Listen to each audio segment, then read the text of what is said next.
नमस्कार दोस्तों, आज के वीडियो में हम लाभ हानि के प्रश्न देखेंगे। तो चलिए स्टार्ट करते हैं। पहला सवाल है, किसी वस्तु को 800 रुपए में खरीद कर 900 रुपए में बेच दी तो लाभ प्रतिशत ज्ञात करो। देखिएगा, कॉस्ट प्राइस हमारा कितना था, 800 रुपए, और हमारा सेलिंग प्राइस क्या था, 900 रुपए। 800 में खरीदी थी, 900 में बेची, हमको फायदा हुआ 100 रुपए का। लेकिन उसने फायदा रुपए में नहीं पूछा, उसने प्रतिशत में पूछा। तो कैसे बताते हैं? 100 रुपए का फायदा हुआ है।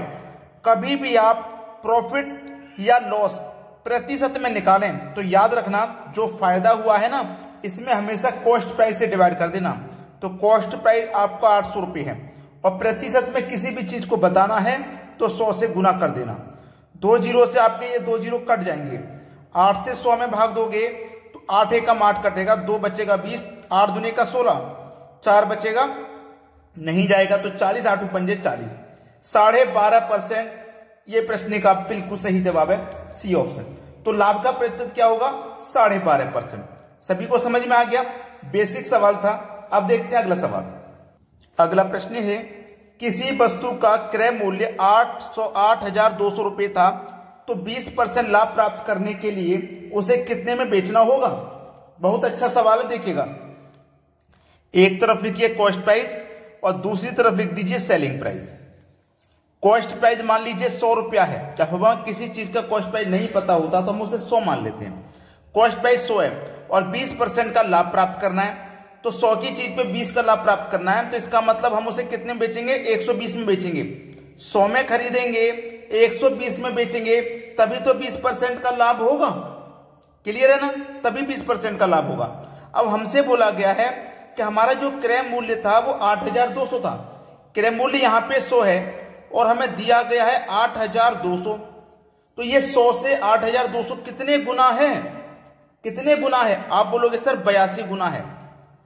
82 का गुना 1 से करोगे 82, 2 जीरो आ जाएंगे। जब ये 82 गुना है तो ये भी तो 82 गुना होगा, ये भी 82 गुना होगा। तो 120 का 82 गुना कर दो, जीरो आ जाएगा लास्ट में। 12 दूने का 24 का 4, हासिल लगे 2, 12 अट्ठे 96, हासिल के 2 98। ठीक है, 9,840 हो जाएगा। 9,840 पहला ऑप्शन बिल्कुल सही जवाब है। तो हमें कितने में बेचना होगा? 9,840 में हमें बेचना होगा। यह प्रश्न का बिल्कुल सही जवाब हो जाएगा। अब देखते हैं अगला प्रश्न। अगला प्रश्न है, किसी वस्तु को 1190 रुपए में बेचने पर 30% हानि होती है तो उसका क्रय मूल्य होगा। देखिएगा, एक तरफ लिखिए क्रय मूल्य यानी कि कॉस्ट प्राइस और दूसरी तरफ लिख लीजिए सेलिंग प्राइस। लिख दिया। अब समझिएगा प्रश्न को। प्रश्न को अगर आप समझ गए तो सभी समस्याएं खत्म। वस्तु को 1190 रुपए में बेचने पर, बेचने का मतलब विक्रय मूल्य है, कितना है, 1190 विक्रय मूल्य है। ठीक है, 30% की हानि होती है। अगर हम 1190 में बेचेंगे तो 30% हानि होगी। समझ लो मेरी बात को, 1190 में बेचेंगे तो हमें हानि कितनी होगी, 30%। इसका मतलब ये जो वैल्यू है ये 70% की वैल्यू है। ठीक है, क्योंकि हमें 30% की हानि हुई है। किसी चीज का मूल्य अपने आप में 100% था, ठीक है, और हमने 30% की हानि पर बेचा, तो 30% की हानि पर बेचा, 30 निकाल दो, मतलब 70% में बेचा। तो यहां तो बेच रहे हैं हम 70% में और रुपए में बेच रहे हैं 1190 में, तो 70% की वैल्यू है 1190। ठीक है, अब 70% का देखो ये कितना गुना है, 70% का ये कितना गुना है, 0 का 0 और ये हो जाएगा 7 से 119 को कटाएंगे तो 17 बार में, मतलब ये 17 गुना है। कितना गुना है, 17 गुना। अब देखो ये सेलिंग प्राइस 70% था, तो कॉस्ट प्राइस भी कितना होगा, अपने आप में 100%। भाई कॉस्ट प्राइस तो 100% होता है, लेकिन हमें रियल कॉस्ट प्राइस निकालना है। जब ये 17 गुना था तो ये भी आपका क्या हो जाएगा, 17 गुना। तो 100 का 17 गुना कितना हो जाएगा, 1700 हो जाएगा। इसका मतलब कॉस्ट प्राइस हमारा 1700 होगा। हम उसे 30% की हानि पे बेचेंगे तो 1190 में बेचेंगे। कॉस्ट प्राइस कितना हो जाएगा, 1700। बी ऑप्शन सवाल का बिल्कुल सही जवाब है। अब देखते हैं अगला प्रश्न। अगला प्रश्न है, एक वस्तु को 15% हानि पर बेचने से 2550 रुपए प्राप्त होते हैं, तो 20% लाभ प्राप्त करने के लिए उसे कितने में बेचना होगा?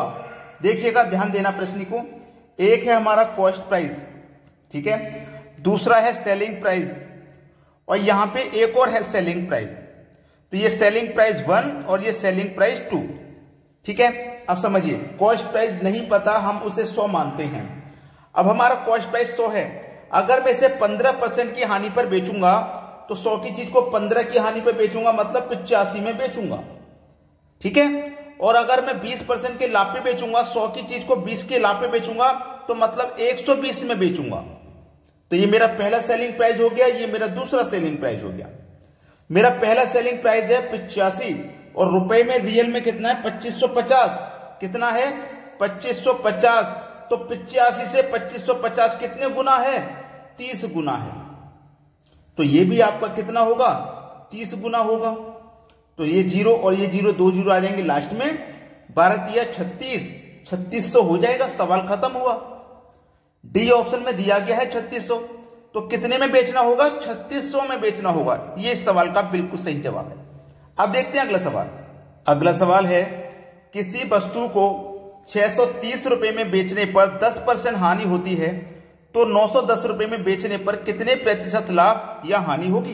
देखिएगा, एक हो गया आपका कॉस्ट प्राइस, एक आपका सेलिंग प्राइस। ये सेलिंग प्राइस 1 है और ये आपका सेलिंग प्राइस 2 है। कॉस्ट प्राइस जब नहीं पता तो हम उसे 100 रुपया मानते हैं। अब 100 की चीज को 10% की हानि पर बेचेंगे तो इसका मतलब 90 में बेचेंगे, ठीक है, 90 में बेचेंगे। और हमसे एक बात उसने बोली है, ध्यान रखना, प्रश्न को पूरा पढ़ा करो ताकि अच्छे से समझ में आ जाए, ठीक है, पूरा पढ़ेंगे। अब देखिएगा, हम उसे किसी वस्तु को 630 रुपए में बेच रहे हैं। यहां पे देखो हम 90 में बेच रहे हैं और यहां बेच रहे हैं 630 में। 630 में बेचने का मतलब है 630 में बेचने का मतलब है 90 का 630 कितने गुना भैया 7 गुना। 7 गुना है कि नहीं भाई, 7 गुना है। अब देखो, जब ये 7 गुना है तो ये भी तो 7 गुना होगा। तो 100 का गुण 7 गुना कितना हो जाएगा भैया 700 हो जाएगा। 100 का 7 गुना कितना हो जाएगा 700 हो जाएगा। अब देखना ध्यान से, ये कितना है मेरा 700 है, ये मेरा कितना है 630 है, ये 700 है, ये 630 है। और इसको मत भूल जाना, ये 910 है, इसको तो नहीं भूले, क्योंकि अभी हमारा सेलिंग प्राइस 2 बचा हुआ है। हमसे बोला था कि 10% की हानि होती है, 10% की हानि पर हमने बेच दिया, फिर हम दूसरी को बेच रहे हैं 910 रुपए में बेच रहे हैं।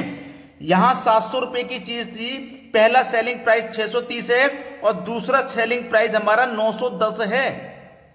ये 7 गुना, ये 7 गुना, तो भैया 7 गुना तो ये भी होगा, होगा कि नहीं होगा, 7 गुना तो ये भी होगा।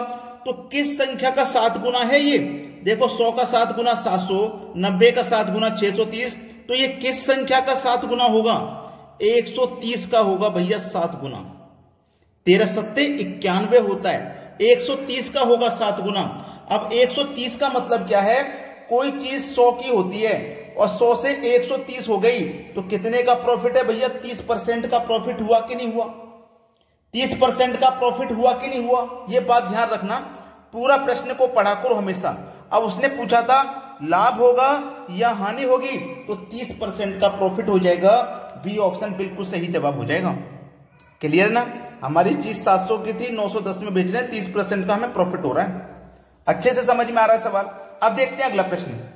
अगला प्रश्न है, किसी वस्तु को 20% हानि की अपेक्षा 20% लाभ पर बेचने से 270 रुपए अधिक मिलते हैं, तो उसका क्रय मूल्य क्या है। देखो, कॉस्ट प्राइस लिखूंगा, फिर सेलिंग प्राइस लिखूंगा, ये सेलिंग प्राइस 1 होगा और ये सेलिंग प्राइस 2 होगा। कॉस्ट प्राइस तो आपको मालूम है 100 मानते हैं। 100 की चीज को हम 20 की हानि पे बेचेंगे मतलब 80 में बेचेंगे, और 20 के लाभ पे बेचेंगे मतलब 120 में बेचेंगे। पहला सेलिंग प्राइस हमारा 80 था, बाद वाला 120 है। अब 80 की जगह 120 में बेचेंगे, 80 से बढ़ाकर 120 में बेच रहे, तो 40 रुपए का हमें फायदा हो रहा है। यहां पे 40 रुपए अधिक मिल रहे हैं और यहां 270 रुपए अधिक मिल रहे हैं, तो 40 की वैल्यू 270 के बराबर है। हमसे पूछा क्रय मूल्य मतलब कॉस्ट प्राइस, यानी कि 100% का मान। जब 40% का मान 270 तो हमें तो 100% का निकालना है। कैसे निकालेंगे भैया, 270 में 40 से डिवाइड दे देंगे और 100% का मान निकालने के लिए 100 से मल्टीप्लाई कर देंगे, आंसर आ जाएगा। 0 से कट जाएगा 0 और 4 से कट जाएगा 100 25 बार में, 25 का और 27 का गुना होगा तो ये हो जाएगा 675। तो 100% का मान आ जाएगा 675। पहला ऑप्शन बिल्कुल सही जवाब हो जाएगा। अब देखते हैं अगला सवाल। अगला प्रश्न है, किसी वस्तु को 10% लाभ की अपेक्षा 25% लाभ पर बेचने से 105 रुपए अधिक मिलते हैं, तो उसका क्रय मूल्य क्या है। देखो, एक लिखिए क्रय मूल्य, एक सेलिंग प्राइस 1 और एक सेलिंग प्राइस 2।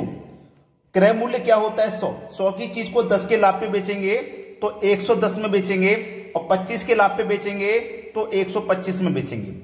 अब हम पहले बेच रहे थे 110 में, अब बेच रहे हैं 125 में, तो 15 रुपए हमें अधिक मिल रहे हैं परसेंट में, और रियल में 105 रुपए मिल रहे हैं। तो 15 की वैल्यू 105 के बराबर। हमें तो कॉस्ट प्राइस निकालना है, क्रय मूल्य यानी कि 100% का मान कैसे निकालेंगे। 100% का मान 105 में 15 से डिवाइड देंगे, और 100% का मान निकालने के लिए 100 से मल्टीप्लाई करेंगे। 15 सत्ते 105 और 7 का गुना 100 से कर दो तो 700 रुपए आपके सवाल का बिल्कुल सही जवाब हो जाएगा, मतलब सी ऑप्शन। अब देखते हैं अगला सवाल। अगला प्रश्न है, राम ने किसी वस्तु को 10% लाभ पर हरि ने 20% हानि पर सोहन को बेच दी।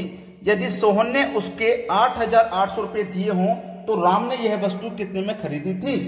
देखो, एक व्यक्ति है राम, दूसरा व्यक्ति है हरि, और तीसरा व्यक्ति है सोहन। ठीक है, चलिए मान लीजिए राम के पास वो वस्तु 100 रुपए की थी, उसने 10% के लाभ पर हरि को बेच दी। 10 के लाभ पे हरि को बेची तो इसका मतलब 110 में बेची होगी, 10% के प्रॉफिट पे। ठीक है, अब हरि ने भी अपने पास नहीं रखी, हरि ने सोहन को बेच दी। भाई हरि ने सोहन को बेच दी 20% की हानि पर, 20% की हानि पर। तो 110 का हम 20% निकाल लेते हैं। 110 का हम 20% निकालेंगे, परसेंट का मतलब बटे में 100, तो 2 जीरो से 2 जीरो कट के 11 दूने का 22, यानी कि 22 रुपए की हानि पर बेची। तो 110 में से 22 घटा दो, मतलब 88 रुपए में उसने सोहन को बेच दी थी।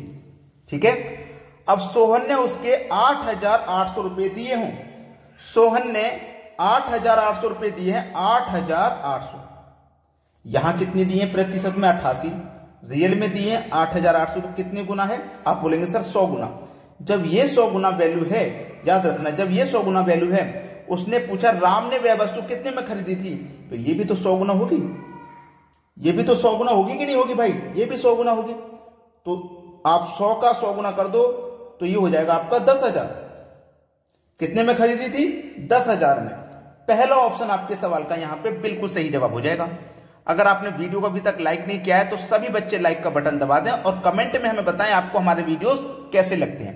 ठीक है दोस्तों, धन्यवाद।